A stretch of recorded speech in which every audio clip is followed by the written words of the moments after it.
YSR Congress party అభ్యర్థుల తాలూకా జాబితా గౌరవ ముఖ్యమంత్రి జగన్మోహన్ రెడ్డి గారు విడుదల చేసినటువంటి రోజు నుంచి మొన్న మే 13వ తారీఖున ఎన్నికలు జరిగినటువంటి నాటి వరకు, ఎందుకంటే ఎన్నికల పోలింగ్ కూడా దాదాపు అర్ధరాత్రి వరకు, కొన్ని దగ్గరలో 12-1 గంట వరకు కూడా పోలింగ్ జరగడం, రాష్ట్ర వ్యాప్తంగా దాదాపు 81.86%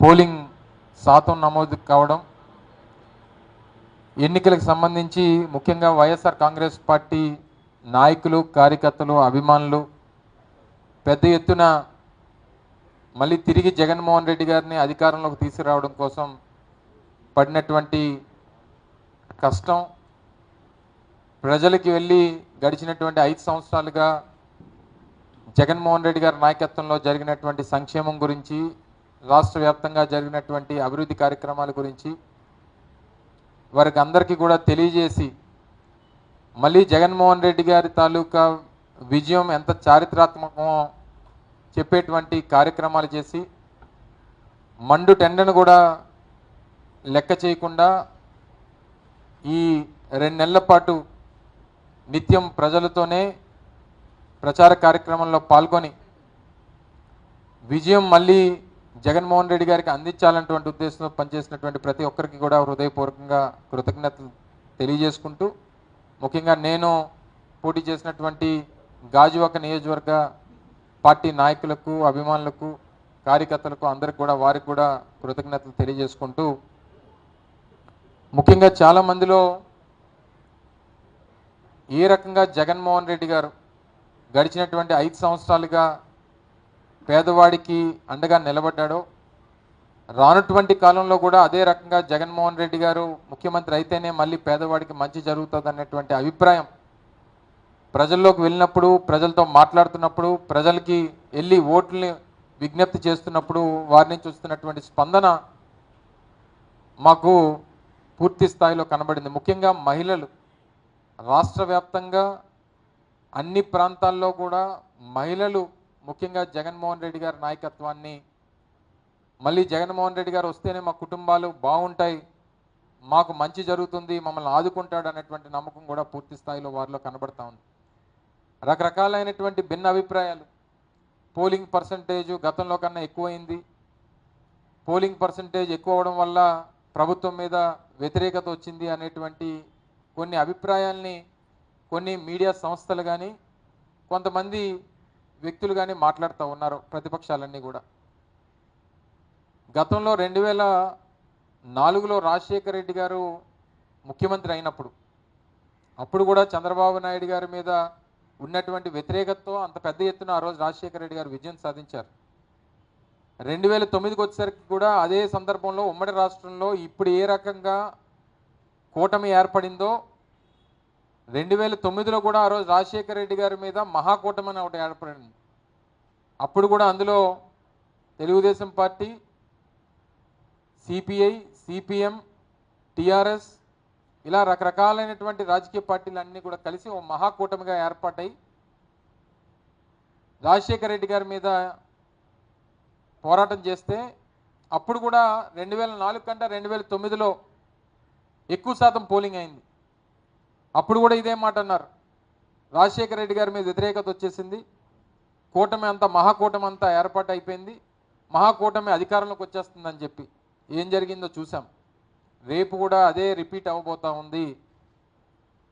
జగన్మోహన్ రెడ్డి గారి మీద అభిమానంతో, జగన్మోహన్ రెడ్డి గారు చేసినటువంటి సంక్షేమ పథకాలు అందుకున్నటువంటి ప్రతి కుటుంబం, జగన్మోహన్ రెడ్డి గారు చేసినటువంటి సంక్షేమ కార్యక్రమాలు, అభివృద్ధి కార్యక్రమాలు మళ్ళీ కొనసాగాలని చెప్పి జనం పోటెత్తి ఓటేశారనేటువంటిది ఈరోజు అనేక మంది విశ్లేషకులు, రాష్ట్ర ప్రజలు, ముఖ్యంగా వైఎస్ఆర్ కాంగ్రెస్ పార్టీ నాయకత్వం అందరం కూడా పూర్తిగా నమ్ముతూ ఉన్నాం. గతంలో వచ్చినటువంటి సీట్ల కన్నా 1 సీట్ అన్న ఎక్కువతో మళ్ళీ రాష్ట్రంలో వైఎస్ఆర్ కాంగ్రెస్ పార్టీ అధికారంలోకి వస్తుందనేటువంటి విశ్వాసాన్ని పూర్తి స్థాయిలో వ్యక్తపరుస్తూ ఉన్నాం అనేటువంటి విషయాన్ని కూడా ఈ సందర్భంగా తెలియజేస్తూ ఉన్నాం. ముఖ్యంగా అర్బన్ ప్రాంతాల్లో, ఉదాహరణకి నాకు తెలిసి విశాఖపట్నం పార్లమెంట్ పరిధిలో దాదాపు 68-69% పోలింగ్ నమోదైంది. సహజంగా ఎక్కడున్నా సరే అర్బన్ ప్రాంతాల్లో ఏ రకంగా గతంలో ఓటింగ్ ప్యాటర్న్ ఉందో 1 or 2% అటు ఇటుగా నడిచింది. గ్రామీణ ప్రాంతాల్లో పూర్తి స్థాయిలో 80-85% వరకు పోలింగ్లు నమోదు జరిగినాయి. పూర్తి స్థాయిలో గ్రామీణ ప్రాంతాలు కానీ పట్టణ ప్రాంతాల్లో గతంలో జరిగినటువంటి విధంగానే ఆ ఓటింగ్ సరళి మనం చూసాం. గ్రామీణ ప్రాంతాల్లో పూర్తి స్థాయిలో 100-80-85% పోలింగ్ నమోదైనటువంటి పరిస్థితులు మనం అంతా కూడా కనబడతా ఉన్నాయి. ఏ రకంగా రైతులకి వైఎస్ఆర్ కాంగ్రెస్ పార్టీ అండగా నిలబడిందో, ఏ రకంగా మహిళలకి అండగా నిలబడిందో, ఏ రకంగా మధ్యతరగతి మిగిలినటువంటి బడుగు బలహీన వర్గాలకి ముఖ్యంగా ఎస్సీ ఎస్టీ బీసీ మైనార్టీ వర్గాలకి ఏ రకంగా అండగా నిలబడిందో ఒక మన బూతుల తాలూకా ప్యాటర్న్ చూస్తే, ఉదాహరణకి ఒక నియోజకవర్గాన్ని తీసుకుంటే ఆ నియోజకవర్గంలో ఉన్నటువంటి ఆ ప్రాంతంలో ఉన్నటువంటి వర్గం ఏ వర్గం ఉంది, ఏ వర్గం ఆ బూత్లో ఓటింగ్ ప్యాటర్న్ ఏ రకంగా ఉంది, ఇవన్నీ చూసిన తర్వాత క్లియర్గా స్టాటిస్టిక్స్ అనేటువంటివి కనబడతా ఉన్నాయి. తప్పకుండా వన్ సైడెడ్గా మళ్ళీ జగన్మోహన్ రెడ్డి గారు అధికారంలోకి వస్తారు, మళ్ళీ విజయం సాధిస్తాం, గతంలో వచ్చినటువంటి నంబర్స్ కన్నా మెరుగైనటువంటి నంబర్స్ వస్తాయనేటువంటిది కూడా పూర్తిగా కనబడతా ఉంది. కేంద్రంలో కూడా తప్పకుండా ఈసారి రాష్ట్రంలో వైఎస్ఆర్ కాంగ్రెస్ పార్టీకి వచ్చినటువంటి పార్లమెంట్ అభ్యర్థుల ద్వారా వారి మద్దతు పూర్తి స్థాయిలో అవసరం పడుతుందని చెప్పి కూడా పూర్తి స్థాయిలో ఆశిస్తూ ఉన్నాం. ఎందుకంటే ప్రధానమైనటువంటి అంశాలు, ఉదాహరణకి స్టీల్ ప్లాంట్కి సంబంధించి కానీ, లేదా పోలవరంకి సంబంధించి కానీ, రైల్వే జోన్కి సంబంధించి కానీ, ప్రత్యేక హోదాకు సంబంధించి కానీ, ఇలా ప్రధానమైనటువంటి అంశాలన్నీ కూడా ఈరోజు ఆంధ్రప్రదేశ్ రాష్ట్రానికి అవసరమైనటువంటి అంశాలు, సెంటిమెంట్గా ఉన్నటువంటి అంశాలు, ఇవన్నీ కూడా రేపు రానటువంటి కాలంలో భవిష్యత్తు ఆంధ్రప్రదేశ్కి ఉపయోగపడేటువంటి అంశాలన్నిటి కూడా కేంద్రంతో ముడిపడి ఉన్నాయి. కాబట్టి మన రాష్ట్రంలో వైఎస్ఆర్ కాంగ్రెస్ పార్టీ ఎంపీల తాలూకా అవసరం తప్పకుండా పడుతుందని చెప్పి ఆశిస్తూ ఉన్నా.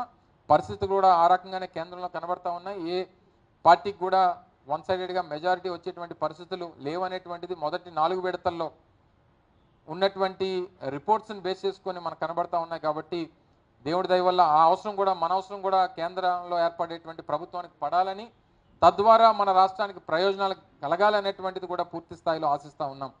సో ఎటొచ్చి రానటువంటి కాలంలో ఏ రకంగా పరిస్థితులు మెరుగైనటువంటి జీవనం రాష్ట్ర ప్రజానికానికి అందించాలి, ఏ రకంగా ప్రతిపక్షాలు ఈరోజు రాష్ట్రంలో ఉన్నటువంటి కూటమి పార్టీలు ఫ్రస్ట్రేషన్తో ఏ రకమైనటువంటి గొడవలు సృష్టించాయో, రాష్ట్రంలో అనేక ప్రాంతాల్లో ఏ రకంగా ఇబ్బందులు పెట్టారో, ఏ రకంగా రెచ్చగొట్టారో, ఏ రకంగా ఇబ్బందులు పెట్టేటువంటి కార్యక్రమం చేశారో, ఏ రకంగా దాడులు చేశారో, ఇవన్నీ కూడా ప్రజలు గమనించారు. సో తప్పకుండా రానటువంటి కాలంలో ప్రతి దానికి వారు సమాధానం చెప్పాల్సినటువంటి అవసరం ఉంటుంది, బాధ్యత తీసుకోవాల్సినటువంటి అవసరం ఉంటుంది.